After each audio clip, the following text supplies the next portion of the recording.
Magandang umaga mga ka-happy hour. Narito ang mga balita para sa MBC TV Network News Update, 11 AM edition. TBBM sinabing lifeblood ng bawat Filipino ang West Philippine Sea. Ibinahagi ni Pangulong Ferdinand Bongbong Marcos Jr. sa harap ng 21st International Institute for Strategic Studies Shangri-La Dialogue, na ang katubigan sa West Philippine Sea ay maituturing na buhay ng bawat Pilipino. Ito'y matapos ihayag ng presidente na hindi nito isusuko ang kahit isang pulgada ng sovereign rights at jurisdiction ng bansa sa West Philippine Sea. Sa kanyang pangunahing talumpati, tiniyak ni Pangulong Marcos sa mga kalahok sa dialogo na hindi nito payagan ang sinuman na alisin ang West Philippine Sea sa maritime domain na nagpapabuo sa bansang Pilipinas.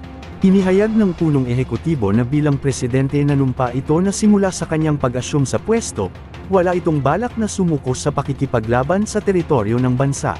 Una nang siniguro ng pamahalaan, na protektahan nito ang mga mangingisda laban sa pambubuli at panghaharas ng China.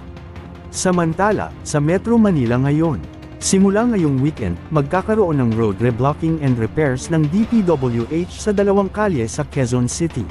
Pasadong alas 11 ng gabi kahapon, inaabiso ng Metropolitan Manila Development Authority o MMDA, na matatagal hanggang sa araw ng Lunes, June 3, sa ganap na alas 5 ng umaga. Kabilang ang second lane from sidewalk ng Mindanao Avenue, at truck lane ng Congressional Avenue Extension. At yan ang mga balita para sa MBC TV Network News Update, 11 AM edition. Abangan ang mga susunod na balitaan mamaya, para sa 2 PM edition.